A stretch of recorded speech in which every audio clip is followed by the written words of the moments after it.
poder determinar el momento apropiado en el caso de las diferentes disciplinas de competencia o artísticas.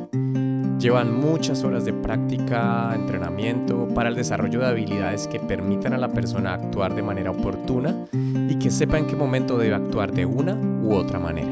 Sin embargo, la decisión para esto o para su vida diaria y privada son personales y voluntarias. Paz del Señor para todos, quien les habla César Méndez. Bienvenidos una vez más al podcast Entre Palabra y Canciones y a la serie Actos de Adoración. Vamos adelante.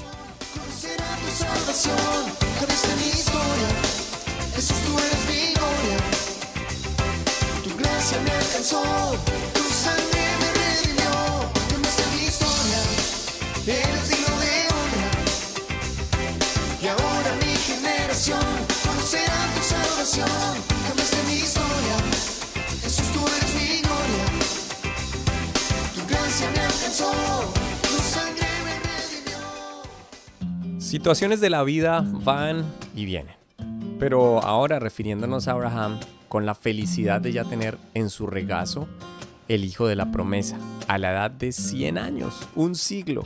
Es algo impresionante solamente pensarlo. Al cabo de unas semanas, Abraham entendemos que se mueve otra vez hacia el Negev donde había estado, pero ahora entre los filisteos. Ya estaba viviendo con el hijo de la promesa, con Isaac, a quien amaba profundamente. Pero como la vida no se detuvo ni se detiene, la vida continuó.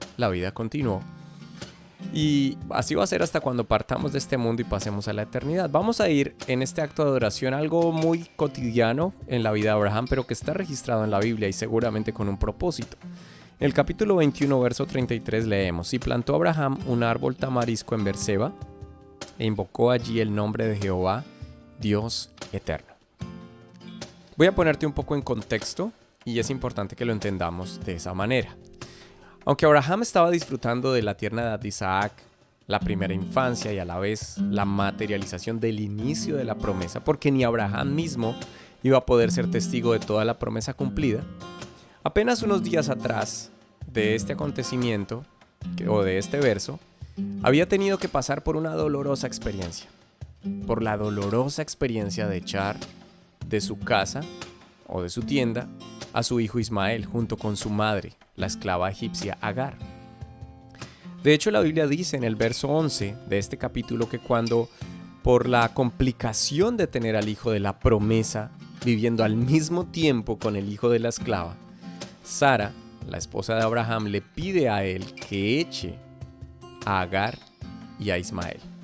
Y esto le pareció muy grave a Abraham, lo puedes leer en ese capítulo. Fue muy difícil y sigue siendo muy difícil estar con dos al mismo tiempo, querer agradar a Dios y agradar mi ego, estar en el propósito de Dios y al mismo tiempo dando rienda suelta a mis deseos o caprichos. Es imposible porque los dos se repelen, no pueden convivir.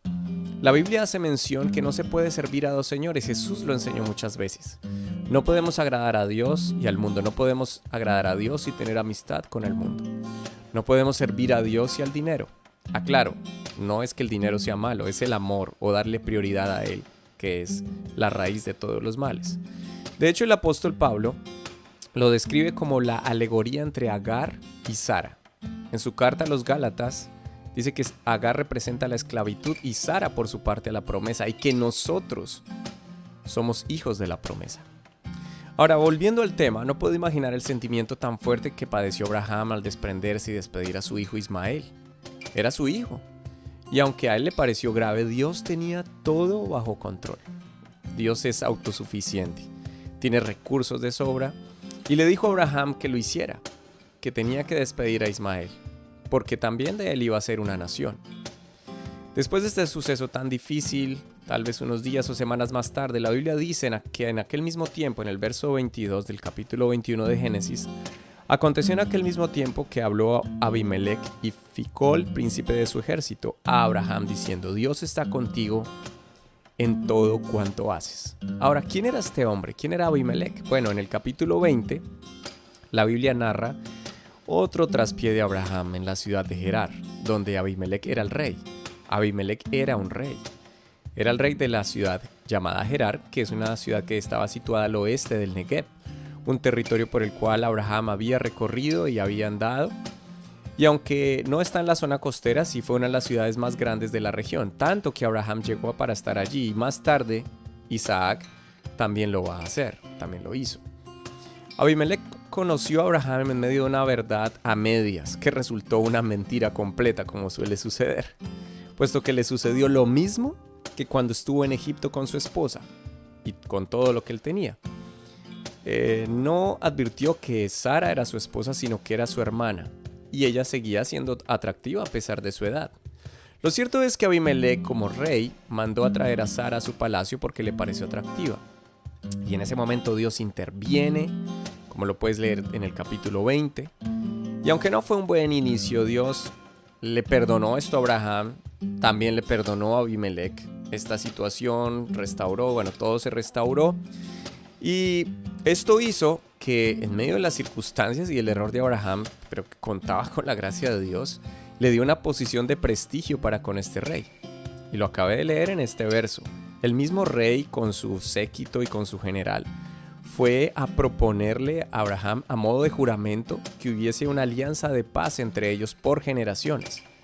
Es impresionante pensar que ahora Abraham tenía una posición de prestigio. Dios siempre, escucha esto, Dios siempre se toma muy en serio respecto a sus planes y propósitos para nosotros. Todo, absolutamente todo. Eso de padre de naciones no era otra cosa sino un reinado. Después del ritual que ellos hicieron estableciendo su pacto, como lo puedes leer en el capítulo 21, como describe a partir del versículo 23, todo lo que hicieron para sellar este trato, en el lugar al cual llamó Abraham Beerseba, que significa pozo del juramento, el rey se va con todo su séquito, el príncipe, el general de su ejército. Y en el verso 33 encontramos esta situación, este acto de adoración. Él siembra un árbol de tamarisco, el cual se plantaba con propósitos medicinales. Su fruto es una cápsula más o menos cónica que libera al abrirse unas diminutas semillas con un poco con pelos sedosos que ayuda a su dispersión, y su origen es justamente de esta zona mediterránea y es útil para estabilizar suelos arenosos, ya que en sus profundas raíces contribuyen a fijar el terreno. Ahora entendemos que Abraham hacía esto por un tema de convivencia o de supervivencia en medio de el hostil del terreno, seguramente. Es decir, Abraham estaba en una tarea muy necesaria y cotidiana, haciendo algo importante que tenía que hacer en sus días cotidianos y normales. Y luego de haber hecho esa tarea, probablemente satisfecho de su trabajo, seguramente con sus siervos o de pronto algo agotado, no lo sabemos exactamente, pero después de haber sembrado este árbol, dice que invocó el nombre del Señor, pero como el Olam, o el Dios eterno. Este término hebreo que traduce el Dios eterno se usa en la escritura como refiriéndose a un secreto, cosas escondidas, pero también al tiempo o edad indefinidos. Es decir, que hubo una clara intención de Abraham por describir al Señor como el eterno. No leemos que Dios le habló, que se le presentó o algo parecido. No leemos que Dios mostró su gloria a él. No. Eran días cotidianos y fue por decisión. Voluntariamente, Abraham lo hizo y ya. Y eso es lo que importa. Este sencillo acto, después de un acontecimiento importante y una tarea de casa, una tarea cotidiana, me llevó a meditar acerca de lo importante que es preguntarnos cuándo debemos adorar a Dios o invocar su nombre. Y trajo esto a mi memoria la palabra que alguna vez contaba un pastor, o la experiencia que contaba alguna vez un pastor, hablando de algo similar relacionado a la oración o a la búsqueda de la presencia de Dios. Y él contaba que su padre le enseñaba haciéndole una pregunta o diciéndole una pregunta.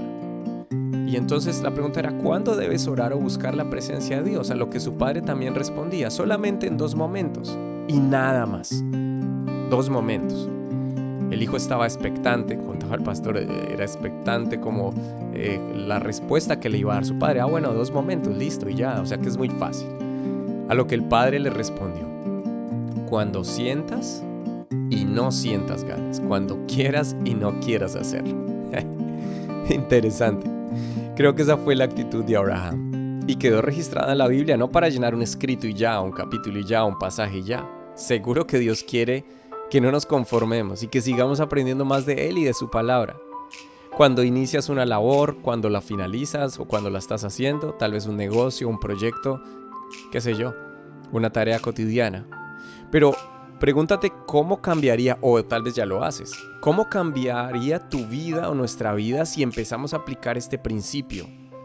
Insisto, si ya lo haces, te felicito, excelente, y no dejes de hacerlo. Pero ¿cómo cambiaría nuestra vida si adoramos o si invocamos el nombre del Señor Jesús sin religiosidad, sino por necesidad y convicción?